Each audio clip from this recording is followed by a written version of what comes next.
muri nyamukandagira duhere ku basinye duhere kuri Gapapu yavuzwe abasinye ko turavuga iki ko ntundi batangajwe na ikipe hera muri Gapapu wa muntu we adahera muri Gapapu muri Gapapu rero nta kintu ndi buvuge kinini cyane ariko aho mvuga mfitiye amakuru ni kuri side ya APR nta makuru mfite kuri Singida nge mfite amakuru kuri APR nge mfite kontra ya Singida. Okay ugura yifu ya naona wagifoto rwose umukinnyi ari gusinya have nge mfite kontra ya Singida. Kontra Singida ya Singida ndayifite nimwitereke muri Gapapu rero yise yinyuremo hanyuma banza reka duhere kuri version ya Singida kwizigira soma kontra udusobanurire za ndano ufite uzinyuremo ndabasobanura kontra uravuga scenario kwa muri Singida noneho Ruvuyanga nawe araduha version yo muri nyamukandagira yego abantu bwo baramenya aho bimeze yego ikipe ya Singida Black Stars mfite kontra ya page 9 ariko ndafatamo ibice bikeya nyine bigize contract byibanze n'amasezerano yasimwe tariki 14 z'ukwezi kwa gatandatu 2025 hagati ya Singida Black Stars Sports Club ikaba ifite physical address boîte postale 9623 Singida muri Tanzania ikaba yitwa employer muri aya masezerano ndetse n'urundi ruhande rwa Mr. Raouf Memer Dao ufite ID number A31822 097 na nimero ya telefone 2256508712 akaba yitwa a player muri aya masezerano hanyuma akaba ari amasezerano yo guha serivisi ikipe ya Singida nk'umukino. Ingingo ya mbere rero niyo ndibuze kuvugaho cyane Article 1 consideration and the duration of contract effectively from 4th of June 2025 14th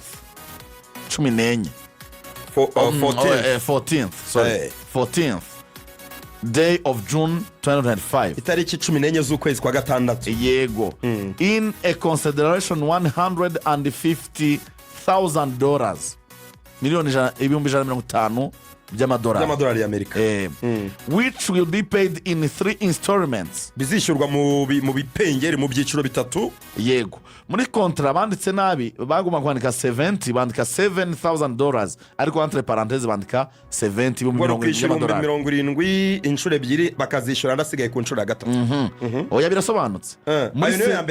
ya mbere bagomba gutanga muri sezo ya 2025 $70,000 hanyuma as follows 20,000 mu 20 kongera 50 bakabanza bakamuha 20 bakazamwongera 50 yego muri 2025 2026 noneho numva nibyo 70 yego nabyo ibigabyemo ibice bibiri muri sezo ya 2025 noneho hakaba 40,000 azahabwa muri sezo 2026 2027 kuko amasezerano yari yasinye ni imyaka 3 40 kongeraho 70 bikaba 110 hanyuma akazakurikiraho ibindi bihumbi 40 azishyurwa muri sezo 2027 2028 sezo ya gatatu 110 kongeraho 40 bikaba 150 yego urumva aya mafaranga kitwa signing on fee niko mu ngingo ya mbere y'aya masezerano bivuga yego ingingo ya kabiri the net salary shall be $60,000 ibihumbi 6 by'idolari n'umushahara yego for the season 2025-2026 sezo ya mbere itugiye kwinjiramo yego for the season 2026-2027 n'umuntu nabyo bizaba ari 6 sezo ya kabiri nayo ikaba 6 by'idolari ndetse na sezo ya 2027-2028 bikaba ibihumbi 6 yego aya kitwa salary urimo nabyumva ingingo y'amadolari ku kwezi muri myaka 3 yego the salary will be increased according to the player performance umukinnyi azagenda yongererwa umushahara uko azagenda yitwara neza yego the agreement on contract of services between the player and the club shall be valid for the duration of 3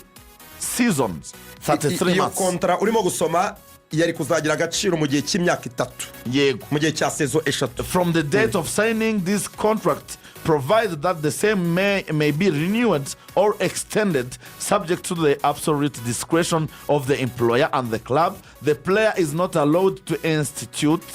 the case in FIFA if he is still under contract. Doing so, it will be terminated. baravuga ngo iyo kontra izamara imyaka 3 nibyo ariko ibikubiyemo bizubahirizwa kugeza igihe hashobora kuberaho kongera amasezerano kuko hagati muri kontra ushobora kongera amasezerano bakavuga ngo umukinnyi rero mbere na mbere nibanga rikomeye iyo kontra ritajya hanze bakavuga kandi ko umukinnyi atemereye kujya gusaba ibindi byangombwa ni nko gusaba wenda gutandukana n'ikipe muri FIFA club itabigizemo mu gihe azafite amasezerano ya club ya Singida. So iyo ngingo niyo nashaka ko tuvuga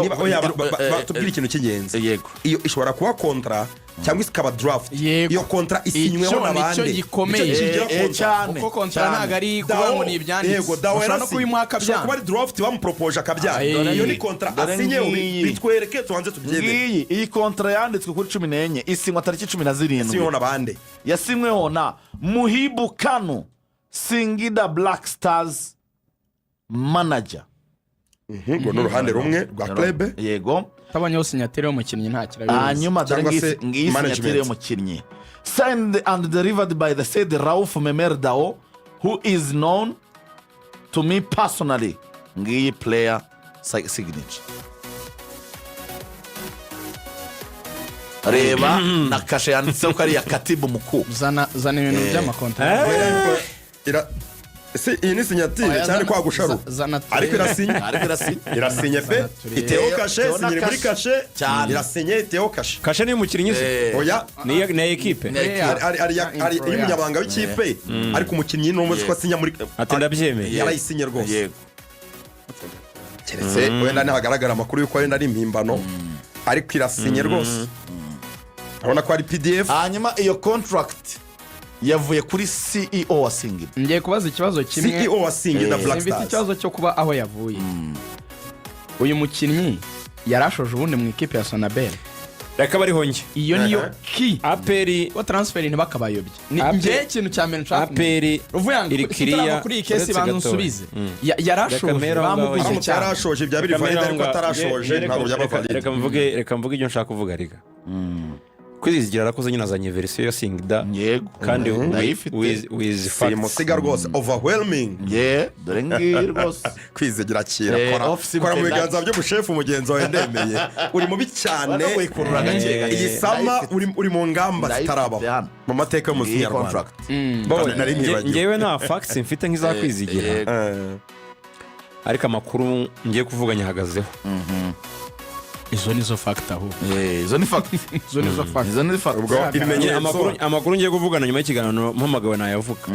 nyahagazeho uyu mukinnyi Memedao yakiniraga ikipe bita AS Sonabel y'Ouagadougou muri Burkina Faso Aperi iri kiriya kuri iyi ngingo iza Gapapu n'iki navuga iti twebwe ibya Singida ntago tubizi twumvikanye na ekipe mbere yo kumvikana n'umukinnyi kubera yuko Memedao yaragifite amasezerano muri Sonabel yo muri Burkina Faso yaragifite amasezerano iyo ni twaguze amasezerano ya Memedao icyo ni kimwe cyumvikana ntabwo bagiye bari umukinnyi gusa kurangije amasezerano Aperi mu yandi magambo kugira ngo dusobanure ibintu Aperi yagize ibiganiro direct n'ikipe ya Sonabel ibemerera umukinnyi iranamubahereza yari gifitanye amasezerano na Memedao ntabwo ari umukinnyi wasoje amasezerano wari uri free ku isoko icyambere Ruvuyanga tugomba kurikuramo muri ubu buryo kugira ngo ntabwo umukinnyi ashobora kuyiha amakipe abiri oya nta amakipe yombi harimo baretse nyine baretse gatoya tutanabyitiranye tubigendemo transfer kwigenda uko transfer zigenda Ruvuyanga akomeza iyo umuntu afite amasezerano muri ekipe iyo kipe igomba kuko ari umukinnyi uguzwe mu kindi gihugu atari mu Rwanda sorry gato iyi kesi turimo turayigana nk'abantu bayiziranyeho ariko ntabwo twigeze tuyiranza by the way ntabwo bazi ikintu turimo kandi turaganira barabizi ni ramere kwiransa ni gute reka tuyiranze. Meme Dao yatangajwe nk'umukinnyi w'ikipe ya APR witwa Meme, hanyuma Singida nayo ivuga yuko yamuguze. Si iyo saga sihari ahari iramwerekana yerekanwa ikintu kigaragara APR yaguze umukinnyi impamvu nenzanye muri rizi leta APR yaguze umukinnyi muri club ekipe ya Singida kubona ko kontrani hagati ye n'umukinnyi n'amafaranga bazamuha niwe uzayafata signing on fee we yigurishe nka free agent hariya.